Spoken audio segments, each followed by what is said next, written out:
నమస్తే, నేను Roja. Welcome to special debate. శాశ్వత శత్రువులు, శాశ్వత మిత్రులు ఉండరు. శాశ్వత అవసరాలు మాత్రమే ఉంటాయి. ఎవరి అవసరం వాళ్ళకు ముఖ్యం. సమయము, సందర్భము ఆధారంగా ఎవరితోనైనా డీల్ చేయాల్సి ఉంటుంది. గత నెల రోజులుగా ఇండియా విషయంలో అమెరికా వ్యవహరిస్తున్న వైఖరి చూసిన తర్వాత ఇండియా అమెరికాపై ఆధారపడటం మానేసి తనకు ఎక్కువ లాభం కలిగే విషయాలపై ఫోకస్ పెట్టాలన్న ఆలోచనతో భారత్ ఉన్నట్టు తెలుస్తోంది. ప్రధాని నరేంద్ర మోదీ ఏదైనా చేయగలరు. ఆయన ఏం చేస్తారు, ఎలా చేస్తారు అనేది ఊహించడం చాలా కష్టం.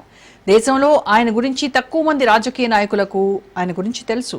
మిగతా విషయాల గురించి ఆయన పెద్దగా ఫోకస్ చేయరు. ప్రధాని నరేంద్ర మోడీ తాజాగా జరుగుతున్న ఎన్నో పరిణామాలకు సాక్షిభూతంగా నిలుస్తున్నారు. అందుకే ఇటీవల కాలంలో ఇండియాను దెబ్బ కొట్టాలని అమెరికా పదే పదే ప్రయత్నిస్తోంది. ఈ నేపథ్యంలో ప్రధాని నరేంద్ర మోడీ అమెరికా విషయంలో ఇబ్బందులు ఎదుర్కొంటున్నారు. కేవలం ట్రంప్ ఈగో హట్ కావడం వల్లే ఇదంతా జరిగిందని, ట్రంప్కు సంబంధించిన వ్యవహారాల్లో ఇండియా ఫేవర్గా లేకపోవడం వల్లే ఇదంతా జరిగింది అన్న ప్రచారం కూడా జరుగుతోంది. ఈ పరిస్థితిలో ఇండియా రష్యా నుంచి చమురు కొంటుందన్న కారణంగా 25% ఉన్న సుంకాన్ని ట్రంప్ 50% చేశాడు. అంతేకాదు, ఇండియాపై మరిన్ని ఆంక్షలు విధిస్తానంటూ గయ్యమంటున్నాడు.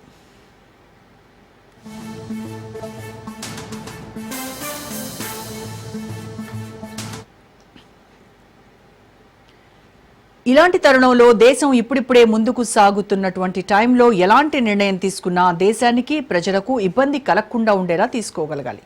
ఇలాంటి పరిస్థితుల్లో ప్రధాని నరేంద్ర మోడీ వ్యూహాత్మకంగా వ్యవహరించారు. రష్యా నుంచి చమురు కొనే విషయంలో మరో మాట లేదంటూనే తాజాగా చైనాలో జరిగిన షాంఘై కోఆపరేషన్ సదస్సు ద్వారా భారత్ సత్తా చాటేందుకు వేదిక చేసుకున్నారు. వచ్చిన అవకాశాన్ని సద్వినియోగం చేసుకోవడంలో ప్రధాని మోడీని మించిన వారు ఉండరని ఆయన గురించి తెలిసిన వాళ్ళంతా చెప్తారు. ప్రధాని మోడీ అమెరికా వ్యవహరిస్తున్న తీరుతో గందరగోళంగా ఉన్న సమయంలో షాంఘై దేశాల సదస్సును తనకు అనుకూలంగా మలుచుకున్నారు. 100కు 100% స్ట్రైక్ రేట్తో ఆయన సత్తా చాటారు. ఓవైపు ట్రంప్, ఆయన వందిమాగతులు ఇండియాపై రెచ్చిపోతుంటే మోదీ మాత్రం వ్యూహాత్మక మౌనం పాటిస్తూ వచ్చారు. అయితే ఇండియా ఎవరితో ఎప్పుడు ఎలా మెలగాలో ప్రపంచంలో ఎవరికీ తెలియనంతగా తెలుసున్న నానుడిని నిజం చేస్తూ మోడీ షాంఘై సదస్సు తర్వాత అమెరికా వ్యవహరిస్తున్న తీరును, పాత్రను ప్రపంచ దేశాలకు అర్థమయ్యేలా చేశారు. చైనాలో అమెరికా అధ్యక్షుడు, రష్యా అధ్యక్షుడు, చైనా అధ్యక్షుడితో చేసిన కరచాలనాలు, మాట్లాడిన తీరు, వ్యవహరించిన విధానం మొత్తంగా ప్రధాని నరేంద్ర మోదీని చైనా గడ్డ నుంచి అమెరికా అధ్యక్షుడికి ఎక్కువ చేస్తే రప్ప రప్ప అన్న సందేశాన్ని ఇచ్చారా అన్న భావన కలుగుతోంది. ఇండియా విషయంలో అమెరికా ఏం చేయబోతోంది, ఎలా చేస్తోంది అన్న విషయాలను పక్కన పెడితే ఇండియా ఇప్పుడు రష్యాతో పాటు చైనాతో కూడా చక్కగా బిజినెస్ డీల్స్ చేసుకునే దిశగా అడుగులు వేస్తోంది. అందుకే రాజకీయాల్లో ఎవ్వరూ శాశ్వత మిత్రులు కాదు, ఎవరూ శాశ్వత శత్రువులు కాదు. అవసరమే బంధాన్ని నిర్ణయిస్తుందన్న వెర్షన్ ఇండియా అడుగులు వేసేలా చేస్తోంది. ఇక దీనికి సంబంధించి పూర్తి విశ్లేషణ అందించడానికి ప్రముఖ రాజకీయ, సామాజిక విశ్లేషకులు అంది సత్యం గారు మనతో జాయిన్ అవుతున్నారు. సత్యం గారు, good afternoon sir. Good afternoon అండి. సో సత్యం గారు, మొత్తానికి ఇండియా, చైనా, రష్యాతో ఇండియా సత్సంబంధాలు నేర్పుతూ బిజినెస్ డీల్స్ కూడా చేసుకుంటోంది. అంటే ఈ 3 దేశాలు త్రైపాక్షిక సంబంధాలు దిశగా అడుగులు వేస్తున్నాయి. దీనికి మేజర్ కారణము ట్రంప్ వేస్తున్నటువంటి సుంకాలే ఈ 3 దేశాల మధ్య రిలేషన్ బిల్డప్ అవ్వడానికి మెయిన్ గా రీజన్ అదే అని అంటారా? ఖచ్చితంగా అదే. కానీ ట్రంప్ అంచనాని తలకిందులు చేశారు ముగ్గురు కూడా. ఎందుకంటే ట్రంప్ అనుకున్నాడు ఏ దేశానికి ఆ దేశాన్ని మీద టారిఫ్లు విధించి, ఈ టారిఫ్లు కూడా మిజైల్స్ కన్నా పవర్ఫుల్ టారిఫ్లు. సామాన్యులకు టారిఫ్లు అంటే ఏదో అనుకుంటున్నారు. కానీ అసలు ట్రంప్ యొక్క ఉద్దేశం ఏంటంటే విదేశాల్లో ఉన్నటువంటి పెట్టుబడులు పెట్టినటువంటి వాళ్ళందరూ, ఉత్పత్తిదారులందరూ టారిఫ్లు తట్టుకోలేక అమెరికాకు పరిగెత్తుకు వచ్చి అమెరికాలో ఇండస్ట్రీలు స్టార్ట్ చేయాలనేటువంటిది ఆయన ఆబ్జెక్టివ్. తర్వాత మన దేశంలో ఐఫోను, శాంసంగ్ అటువంటి వాటిని కూడా బెదిరించారు. మీరు అక్కడ తయారు చేసి ఇక్కడ చేస్తే టారిఫ్లు ఎక్కువ వేస్తా, ఇక్కడే తయారు చేయండి అని. ఈ విధంగా అనేక దేశాల పెట్టుబడులు, ఉత్పత్తిదారులను కూడా అమెరికాకు తీసుకురావాలనేటువంటిది మొదటి ప్రయత్నం. దాంతోపాటు ఎంప్లాయ్మెంట్ని కూడా ఇతర దేశాల ఎంప్లాయ్మెంట్ తన దేశాన్ని తీసుకోవాలనేది. పెట్టుబడులు ఆ దేశానికి పోతే ఎంప్లాయ్మెంట్ కూడా ఆ దేశానికి తరలిపోతుంది. ఇటువంటి అగ్రెసివ్ ఆబ్జెక్టివ్ తోటి టారిఫ్లు అనేట దాంతో బయలుదేరాడు. కానీ ఆయన టారిఫ్లు వేయగానే ఏ దేశానికి ఆ దేశమే లొంగిపోయి ఉంటే ట్రంప్ అనుకున్నటువంటి రిజల్ట్ వచ్చేది. కానీ ఇవాళ వచ్చేసరికి ఒక్కొక్క దేశం రెసిస్ట్ చేసుకుంటూ వచ్చినాయి. అనేక దేశాలు స్టేట్మెంట్ల ద్వారా, ఉదాహరణకు EU వాళ్ళు కూడా టారిఫ్లను వ్యతిరేకించారు. చైనా, రష్యా, ఇండియా, ఇంక ఇతర దేశాలు చాలా కూడా ఈ టారిఫ్లు తర్వాత విత్ ఇండియా అమెరికాలో కూడా అమెరికా భవిష్యత్తును కోరుకునే వాళ్ళు ఈ టారిఫ్ విధానం కరెక్ట్ కాదు, రేషనల్ గా లేదని చెప్పేసి స్టేట్మెంట్లు ఇచ్చారు. కాబట్టి వాళ్ళు ఉన్నటువంటి పరిస్థితుల్లో బయట ఈ 3 దేశాల సహకారం, లోపల అమెరికా నుంచి కూడా ఇవాళ ట్రంప్ ఒత్తిడి ఎదుర్కొంటున్నాడు. అయితే ముఖ్యంగా మన దేశానికి సంబంధించి గత 10 ఏళ్లుగా మనం అమెరికా విషయాల్లో కొన్ని భ్రమలకు లోనైనాం. అమెరికా మంచి మిత్రుడు వచ్చిండు, మనకు మిత్రుడు దొరికాడు. దర్యాప్తు రష్యా అంతా మిత్రుడు దొరికాడు, మనకు స్పెషల్ స్టేటస్ ఇస్తాడు, స్పెషల్ స్టేటస్గా పరిగణిస్తున్నాడు. కాబట్టి భవిష్యత్ అంతా అమెరికాగా మనం కలిసే వ్యవహరిస్తాం అనుకున్నాం. కానీ పాకిస్తాన్ ఘర్షణలతోటి అసలు వైఖరి బయటపడింది. తర్వాత ఇప్పుడు టారిఫ్లతోటి మరింత బయటపడింది. దాంతో ఎంతైతే భ్రమ పెంచుకున్నామో అంత స్పీడ్లో రికవరీ అయ్యి ఇవాళ మోడీ వ్యవహరించవలసిన దానికన్నా ఎక్కువ స్పీడ్ మీద వ్యవహరించి సరిదిద్దుకోవడానికి ప్రయత్నం చేస్తున్నాడు. దాంట్లో భాగంగా ఇవాళ జిన్పింగ్ మోడీ ఇచ్చినటువంటి స్టేట్మెంట్లలో 2 ప్రధానమైనటువంటి అంశాలు ఉన్నాయి. ఏమిటంటే ఏం కలిసాము పోయాం అనేది కాకుండా మన ఇద్దరి మధ్య సంబంధాలు పెంచుకుందాం, ఈ పెంచుకోవటంలో థర్డ్ కంట్రీ గురించి ఆలోచించొద్దు అనేటువంటి స్టేట్మెంట్, ప్రధానమైనటువంటి స్టేట్మెంట్ వచ్చింది. థర్డ్ కంట్రీ అంటే రేపు ఈ మరొక కంట్రీ తోటి చైనాకు ఏ సంబంధాలైనా ఉండొచ్చు, దాన్ని భారతదేశం వ్యతిరేకించవద్దు, భారతదేశానికి ఏ సంబంధాలు ఉండొచ్చు, చైనా వ్యతిరేకించవద్దు. ఆ థర్డ్ కంట్రీ గురించి మన ఇద్దరి మధ్య విభేదాలు పెంచుకోవద్దు. ఉదాహరణకు ఎగ్జాంపుల్, ఇవాళ చైనాకు పాకిస్తాన్కి మంచి సంబంధాలు ఉన్నాయి. కాబట్టి పాకిస్తాన్ చూపెట్టి బూచిగా చైనా తోటి దూరం కావద్దు భారతదేశం. అట్లాగే చైనా మరొక దేశంతో క్లోజ్గా ఉంటే మీరు వాళ్ళతోటి క్లోజ్గా ఉంటున్నారు, మాకు వ్యతిరేకం అనడానికి వీల్లేదు. ఉదాహరణకు జపాన్ కానీ ఇతర దేశాలు కానీ. కాబట్టి ఒక థర్డ్ కంట్రీని చూసి మన దగ్గర సంబంధాలు దూరం కావద్దు అనేటువంటిది డిక్లేర్ చేశారు. కాబట్టి ఇది చాలా బ్రాడ్ పర్స్పెక్టివ్ తోటి చేసినటువంటి స్టేట్మెంట్. తర్వాత రెండవది సరిహద్దు విషయం ఇప్పుడు కంట్రోల్ ఉంది. భవిష్యత్తులో కూడా ఈ సరిహద్దు విషయం చర్చించుకుంటూ పరిష్కరించుకుందాం. సరిహద్దు విషయాన్ని భేదాభిప్రాయాన్ని ముందుకు తీసుకొచ్చి మొత్తం 2 దేశాల మధ్య సంబంధాలను జడగొట్టుకోవద్దు. కాబట్టి సరిహద్దు సమస్యని మనం నెమ్మదిగా పరిష్కరించుకుందాం, ఆ విభేదం మన విభేదాలకు కారణం కావద్దు అనేది 2వ స్టేట్మెంట్. ఈ 2 కీలకమైనటువంటి స్టేట్మెంట్ ఇవ్వడంతో ఇవాళ కొంత నమ్మకం కలిగింది. ఇద్దరు భారతదేశం చైనా మధ్య ఫ్యూచర్ లో ట్రేడ్ సవ్యంగా సాగుద్ది అంటే. తర్వాత గతంలో కూడా ఇద్దరి మధ్య ట్రేడ్ నిలబడింది. గాల్వన్ ఘర్షణలు జరిగిన తర్వాత కూడా గత 5 ఏళ్లుగా ఘర్షణలు జరిగిన తర్వాత కూడా ట్రేడ్ తగ్గలే. మనం దాదాపు $14 బిలియన్ మనం ఎగుమతి చేశాం. వాళ్ళు 114 బిలియన్ వాళ్ళు ఎగుమతులు చేశారు. ఇద్దరు ట్రేడ్ $130 బిలియన్ ఉంది. After America we stood second with China. కాబట్టి అట్లా ఘర్షణలు జరిగినప్పుడు ఇద్దరు ట్రేడ్ తగ్గలేదు. ఇప్పుడు మంచి సంబంధాలు పెంచుకుంటే ఇంకా ట్రేడ్ పెరిగే అవకాశం ఉంది. ఇతర దేశాల నుంచి వచ్చేటువంటి పర్టికులర్ అమెరికా నుంచి వచ్చేటువంటి బెదిరింపులు, టారిఫ్ బెదిరింపులు చైనాని ఏం చేయలేవు, భారతదేశానికి కూడా మార్కెట్ దొరికేటువంటి అవకాశం ఉంది. ఒక చైనా కాదు, ఈ 3 దేశాల మధ్య సంబంధాలు పెరిగితే ఇతర దేశాల మార్కెట్లో కూడా సవ్యమైనటువంటి సంబంధాలు, బయోలేటరల్ రిలేషన్స్ పెరిగే అవకాశం ఉంది. ఇవాళ మనం అమెరికాకు చేస్తున్నటువంటి $87 బిలియన్ $60 బిలియన్ ఎగుమతులకు ఇప్పుడు ఇబ్బందులు వచ్చినాయి. వాటిలో ముఖ్యంగా ప్రధానంగా 4 సరుకులకు ప్రధానమైనటువంటి ఇబ్బంది వచ్చింది. ఒక $10 బిలియన్ సంబంధించినటువంటి టెక్స్టైల్స్, మరొక $12 బిలియన్ సంబంధించినటువంటి జ్యువెలరీస్, మరొక $9 బిలియన్ సంబంధించినటువంటి ఎలక్ట్రికల్స్, మరొక $2.2 బిలియన్ సంబంధించినటువంటి రొయ్యల ఎగుమతులు. మిగతా ఇంకా 7-8 వస్తువులు ఉన్నాయి, అవన్నీ $1 బిలియన్ అట్లా ఉన్నాయి. కాబట్టి వీటికి కావాల్సినటువంటి మార్కెట్ మనం నెమ్మదిగా ఇమ్మీడియట్ గా నెమ్మదిగా ఆల్టర్నేటివ్ గా తయారు చేసుకుంటే అమెరికా టారిఫ్ల యొక్క ప్రభావం నుంచి మనం ఎస్కేప్ అయ్యేటువంటి అవకాశం ఉంది. సో మీరు చెప్తున్న దాన్ని బట్టి భారత్ చైనా మధ్య కుదిరినటువంటి ఒప్పందాల్లో చైనా శత్రువు, మనకు శత్రువు కావాల్సినటువంటి అవసరం లేదు, మన మిత్రుని చైనా కూడా మిత్రువుగా పరిగణించాల్సినటువంటి అవసరం లేదు. ఎవరి వ్యవహారాలు వాళ్ళవి, ఈ రెండింటి బిజినెస్ మాత్రమే ముందుకు వెళ్ళాలి అనేటువంటి ఒక లక్ష్యం దిశగా.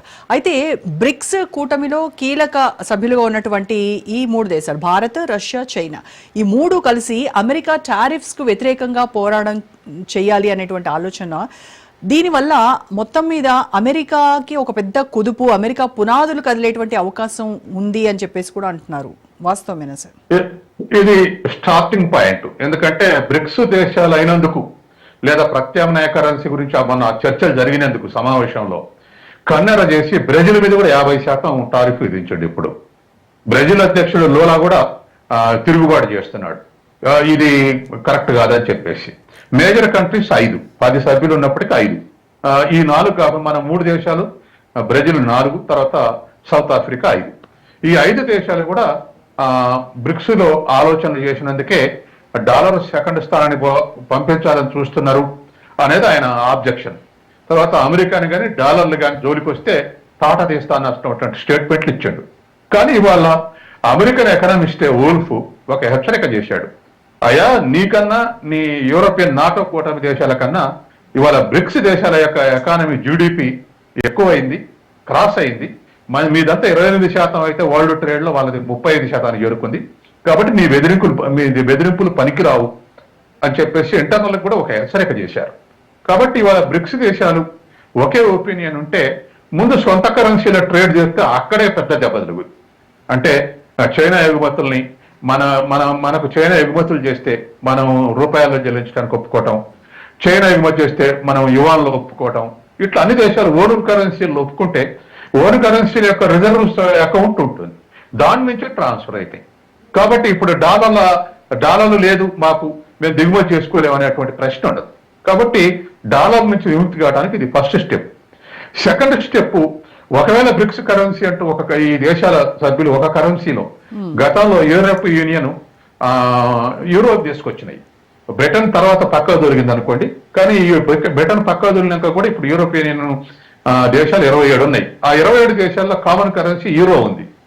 కాబట్టి అట్లా దానికి యూరో ఉన్నట్టే మనకు కూడా రేపు కరెన్సీ బ్రిక్ అనో ఇంకోటో కరెన్సీ పేరు పెట్టుకొని మనం కూడా మన ఓన్ కరెన్సీలో ట్రేడ్ చేస్తే యూరో కన్నా మనం పవర్ఫుల్ ఉన్నాయి, ఏది EU కన్నా బ్రిక్స్ దేశాలు. కాబట్టి ఇప్పుడున్నటువంటి పరిస్థితులు అటువంటిది ఏదైనా ప్రయత్నం చేసుకుంటే దరిదాపు అమెరికన్ యొక్క డాలర్ యొక్క ఇంపార్టెన్స్ మరింత తగ్గేటువంటి అవకాశం ఉంది.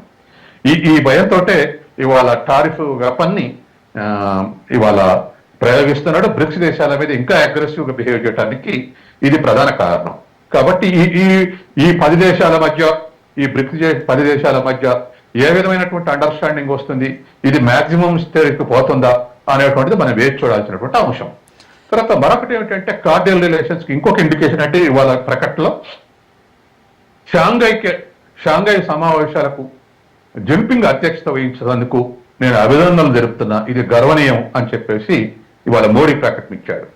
ఇచ్చి బ్రిక్స్ సమావేశాలకు, భారతదేశంలో బ్రిక్స్ సమావేశాలు జరగబోతున్నాయి, దానికి మీరు కూడా రండి అని జిన్పింగ్ ఆహ్వానిస్తే, జిన్పింగ్ అన్నటువంటిది ఏంటంటే బ్రిక్స్ దేశాలకు అధ్యక్షత భారతదేశం వహించడం అనేది మాకు అభినందనం, మేము కూడా అభినందిస్తున్నాం, ఖచ్చితంగా వస్తామని చెప్పేసి భవిష్యత్తు సమావేశానికి అధ్యక్షత వహించేటువంటి మోడీని అభినందించాడు.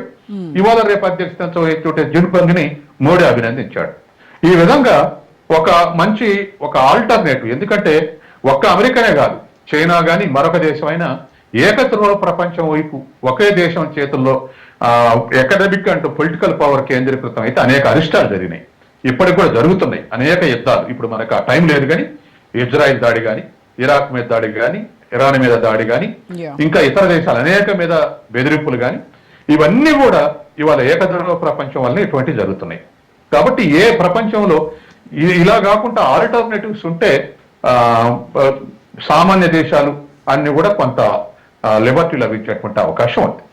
అయితే SCO సమావేశంలో మోదీ, షీ జిన్పింగ్, పుతిన్ ఈ రకంగా ఒకరినొకరు అభినందించుకోవడము, ఈ పరిణామాలన్నీ కూడా చైనా సరిహద్దు వివాదాలు మనకు ఏవైతే ఉన్నాయో ఇవన్నీ కూడా ఒక కొలికొచ్చేటువంటి అవకాశం ఉంటుందంటారా? సరిహద్దు వివాదాలు కూడా గతంలో అగ్రెసివ్గా ఉన్నప్పుడు, రెండు దేశాల మధ్య సంబంధం లేనప్పుడు కూడా సరిహద్దు పరిష్కరించుకుంటూ వస్తున్నారు. దరిదాపు 1963 నుంచి ఇప్పటి వరకు ఎన్నేళ్లు గడిచిపోయింది? 37 ప్లస్ 25, దరిదాపు 55-60 ఏళ్లు గడిచిపోయింది. ఈ గడిచిపోయిన సమయంలో సరిహద్దులో చాలా సమస్యలు పరిష్కరించబడ్డాయి. 14 చోట్ల విభేదాలు ఉన్నాయి, అవి 3 చోట్లకు తగ్గిపోయినాయి. ఇప్పుడు ఆ 3 చోట్ల పరిష్కారం అయితే పూర్తిగా పరిష్కారం అవుద్ది. తర్వాత ఇద్దరి మధ్య భౌగోళికంగా ట్రేడ్ కొరకు రేపు సరిహద్దును ఓపెన్ చేయాలనుకుంటున్నారు. గాల్వన్ ఘర్షణల తర్వాత మూతపడ్డాయి, ఇప్పుడు ఓపెన్ చేయాలనుకుంటున్నారు. తర్వాత ఇప్పుడు ఎకానమీలో ప్రైమరీ సెక్టర్, ఇండస్ట్రియల్ సెక్టర్ లేదా సెకండరీ సెక్టర్, తర్వాత టెర్షరీ సెక్టర్ లేదా సర్వీస్ సెక్టర్ అంటారు. సర్వీస్ సెక్టర్ ఇవాళ అన్ని ఎకానమీని డామినేట్ చేస్తుంది. దరిదాపు డెవలప్డ్ కంట్రీస్ లో అయితే 95% ఈ సర్వీస్ సెక్టర్ ఉంది. మనలాంటి దేశాల్లో కూడా 70% యావరేజ్న ఈ సర్వీస్ సెక్టర్ ఉంది. కాబట్టి సర్వీస్ సెక్టార్ లో ఒక ప్రామినెంట్ కాంపోనెంట్ ఏంటంటే టూరిజం. ఇప్పుడు రెండు దేశాలు కూడా విమానాలు రాకపోకలు స్టార్ట్ చేయటమే కాదు, ఇంకా ఇమీడియట్ గా స్టార్ట్ చేయాలని ఒక యంత్రాంగాన్ని కూడా ఇవాళ అనౌన్స్ చేశారు. ఏది భారత విమానయానం తోటి చైనా విమానయానం ఇమ్మీడియట్ గా అసలు ఆల్టర్నేటివ్ గా ఏమిటి ఎయిర్పోర్ట్ లో ఎక్కడెక్కడ స్పాట్స్ ఉన్నాయి, ఎక్కడెక్కడ లైన్స్ ఉన్నాయి అనేటువంటిది ఇమ్మీడియట్ గా ఐడెంటిఫై చేయమన్నారు. ఈ విధంగా చేయటం వల్ల ఇప్పుడు గాల్వన్ ఘర్షణ తర్వాత కూడా రోజు 10 లక్షల మంది రాకపోకలు సంవత్సరానికి 10 లక్షల మంది రాకపోకలు కొనసాగిస్తున్నారు టూరిజంలో.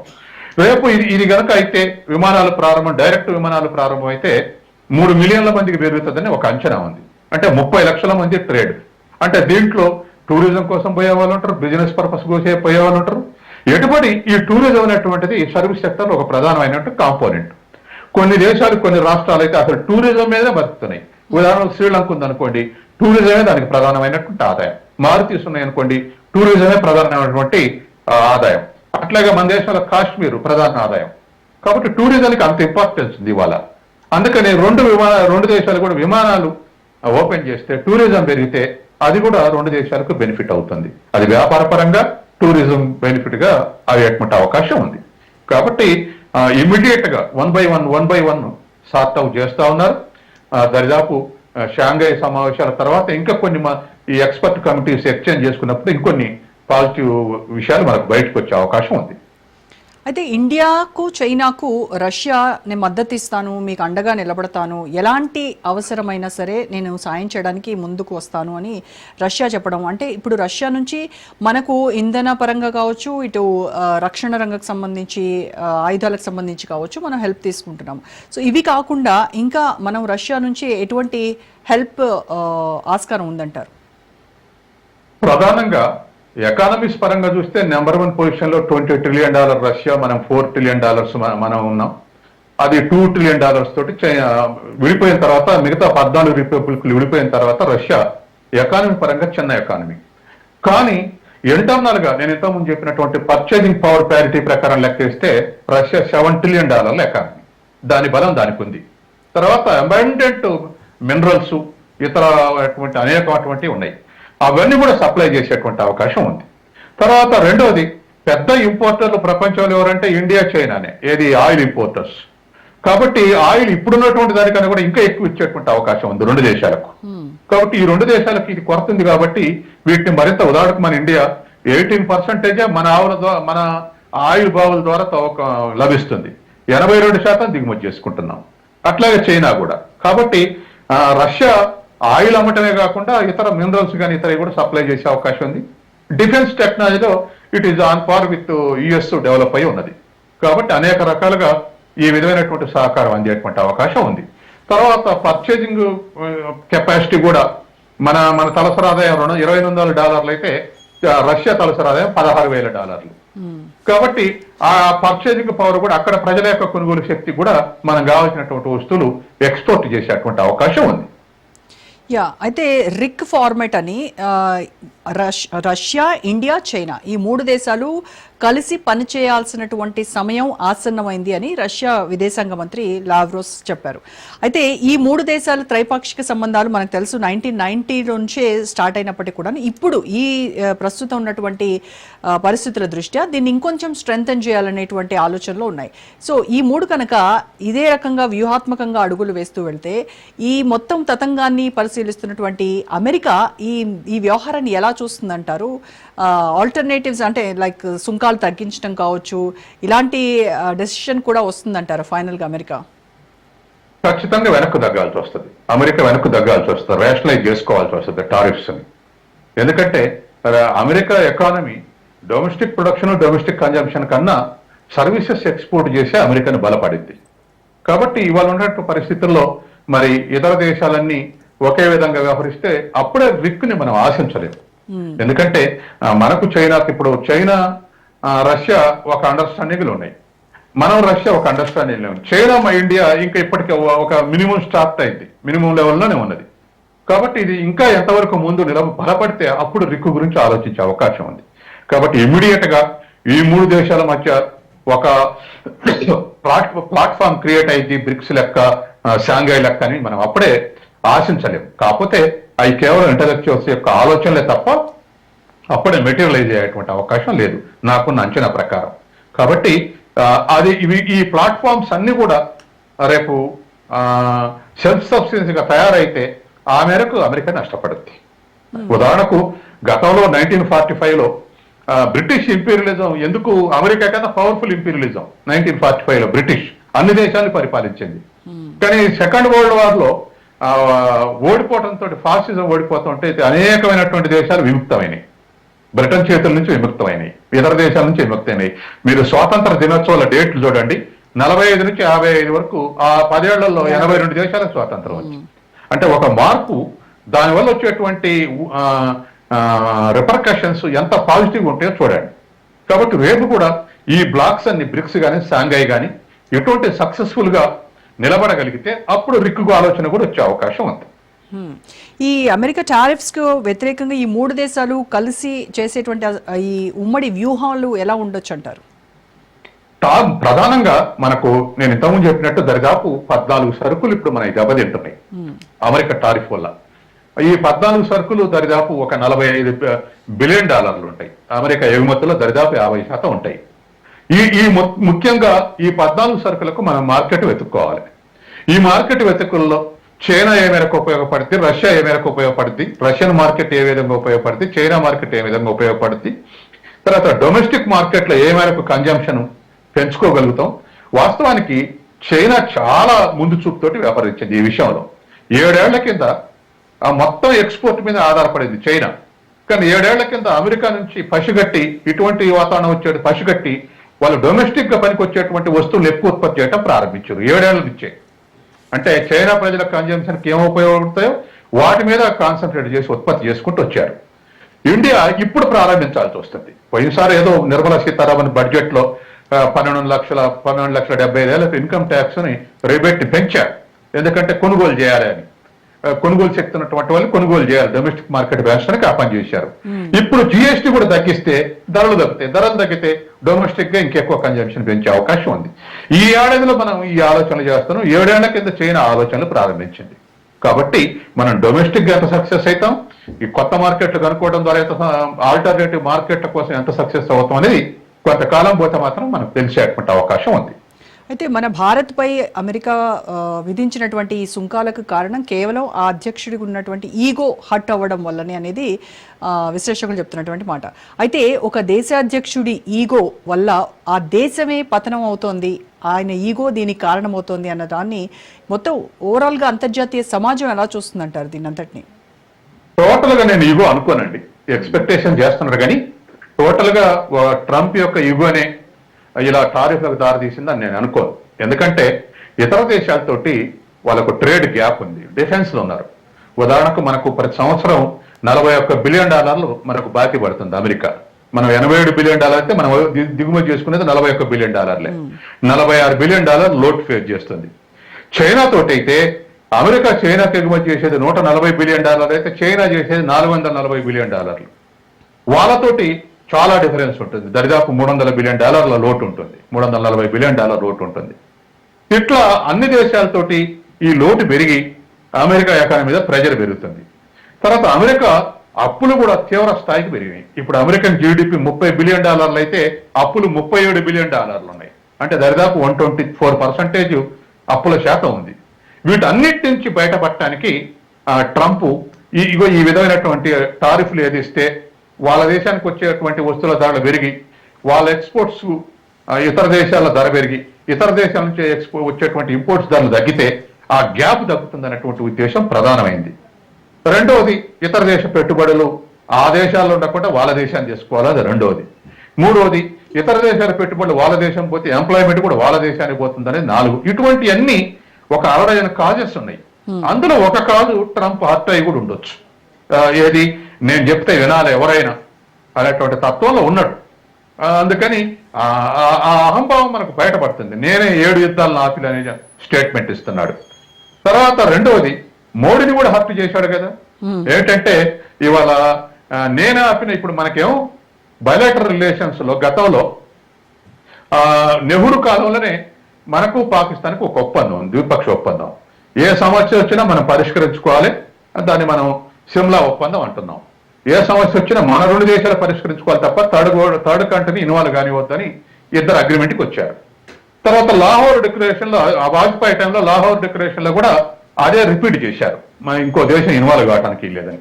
ఇప్పుడు మోడీకి ఈ దేశంలో ప్రతిపక్షాల నుంచి పెద్ద హెరాస్మెంట్ లేదు, కానీ ట్రంప్ నుంచి ఎక్కువ హెరాస్మెంట్ ఉంది. నేనే పరిష్కరించిన అంటే అసలు మేము ఆయనతో మాట్లాడలేదని ఇండియన్ గవర్నమెంట్ అంటుంది. కాదు, నేనే పరిష్కరించానని నెలకోసారి హెరాస్మెంట్ చేస్తున్నాడు. ఇది బాగా మోడీని డిఫెన్స్ లో పడేస్తా ఉంది ఆ స్టేట్మెంట్. ఆ స్టేట్మెంట్ ఆపడానికి అనేక రకాల ప్రయత్నాలు జరిగిన ఆ స్టేట్మెంట్ ఆపట్లేదు ట్రంప్. కాబట్టి ఎటువంటి అంటే కేవలం తన ఈగో హత్య కావచ్చు, ఎదుటోళ్ళ ఈగోని కూడా హత్య చేసేటువంటి చర్యలు పాల్పడుతుంది. దాంతో ఇవాళ ఇటువంటి రిలేషన్స్ ఇంకా స్ట్రెయిన్ అయ్యేటువంటి అవకాశం ఉంది, అవుతున్నాయి కూడా. అయితే భారత్, చైనా ఈ రెండు దేశాలు రష్యాకు సపోర్ట్ చేస్తున్నాయి. అంటే క్రూడ్ ఆయిల్ కొనడము మేము ఎట్టి పరిస్థితుల్లో ఆపేది లేదు, సుంకాలు పెరిగినప్పటికీ కూడాను మేము ఈ బిజినెస్ కంటిన్యూ చేస్తామని చెప్పడం వల్ల యుక్రెయిన్ యుద్ధానికి పరోక్షంగా ఈ రెండు దేశాలు సహకరిస్తున్నాయి అనేటువంటి ఒక ముద్ర వేస్తోంది అమెరికా. ఇన్ కేస్ దీన్ని మరి ఆ యుద్ధం మన వల్లే జరుగుతోంది అనేది వరల్డ్ వైడ్గా ప్రొజెక్ట్ చేసేటువంటి అవకాశం ఏమన్నా ఉంటుందంటారా? దానికి ఇంతవరకు దానికి అంత సింపతీస్ రాలేదండి. ఎందుకు రాలేదంటే యుక్రెయిన్ రష్యా యుద్ధం ఎరప్ట్ అయినప్పుడు భారతదేశం దిగుమతి చేసుకున్నటువంటి ఆయిల్ చర్చ రాలేదు. రెండో వైపు చైనా దిగుమతి చేసుకుంటుంటే 30% విధిస్తున్నాడు. మరి యుద్ధమే కారణమైతే రష్యా ఎకానమీ, వాస్తవే రష్యా రెవెన్యూ ఈ రెండు పెట్రోల్ అమ్మడం ద్వారా బాగా ఆర్జిస్తుంది, సస్టైన్ కాగలుగుతుంది. మరి యుక్రెయిన్ యుద్ధం పొడిగింపుకు భారతదేశం నుంచి వచ్చేటువంటి రెవెన్యూ కారణం అనుకుంటే చైనా నుంచి కూడా వస్తుంది కదా. మరి భారతదేశం మీద వైఖరి, చైనా మీద కూడా అదే వైఖరి ఉండాలి కదా. వాళ్ళ మీద 30% ఎందుకు, మన మీద 50% ఎందుకు అనేటువంటిది మనం ఇక్కడ మనకు ఆ డిస్క్రిమినేషన్ అవుపడుతుంది, ట్రంప్ యొక్క పొరపాటు అవుపడుతుంది. ఇది కారణం కాదు అనే దానికి అదొక దృష్టాంతరం. రెండవది, ఆ యుక్రెయిన్ నాటోలో రష్యా రిపబ్లిక్లు జీడిపోయినాడు, సోవియట్ కొలాప్స్ అయ్యి రష్యా చీలిపోయినాడు రిపబ్లిక్స్. ఒక ప్రాడిగా ఒక ఒప్పందం ఉంది, చీలిపోయిన రిపబ్లిక్ అని నాటోలో చేర్చుకోవద్దని. అది రష్యాకు అమెరికాకు ఒప్పందం ఉంది. కానీ ఒక్కొక్క దేశం నాటోలో చేర్చుకుంటూ చివరికి ఉక్రెయిన్ కూడా నాటోలో చేర్చుకుంటాడు. రష్యా రిక్వెస్ట్ చేసింది ఏంది, నాటోని మీరు చేర్చుకోవద్దు, మా సమగ్రతకు దెబ్బ, మీరు చేర్చుకోవద్దని వాళ్ళని రిక్వెస్ట్ చేశాడు. ఉక్రెయిన్ జెలెన్స్కీని కూడా రిక్వెస్ట్ చేశాడు, మీరు జాగ్రత్త, బ్రాడ్ ఒప్పందం ఉంది, రష్యా సమగ్రతకు ముప్పు అని ఇది కూడా రిక్వెస్ట్ చేశారు. రిక్వెస్ట్ చేసిన వినకుండా ఆనాటి అమెరికా అధ్యక్షుడు బిడెన్ ప్రోత్సహించి జెలెన్స్కీని దింపాడు. తర్వాత దరిదాపు అసలు పేరుకు మనం ఉక్రెయిన్ రష్యా వార్ అంటున్నాం కానీ ఇది నాటో రష్యా వార్. ఎందుకంటే గత 2 ఏళ్లలో దరిదాపు 900 యుద్ధ విమానాల్లో యుద్ధ సామాగ్రి పంపారు యూరప్ దేశాలు, అమెరికా యుక్రెయిన్కు. కాబట్టి జరుగుతున్నటువంటి యుద్ధం మొత్తం వీరులు తప్ప ఉక్రెయిన్ కాదు. ఉక్రెయిన్ ఒకటి అంటే ఎప్పుడూ ఆక్రమించేవాళ్ళు. తర్వాత రష్యా ఏడాపేడా దాడులు చేయడానికి కొన్ని లిమిటేషన్స్ ఉన్నాయి.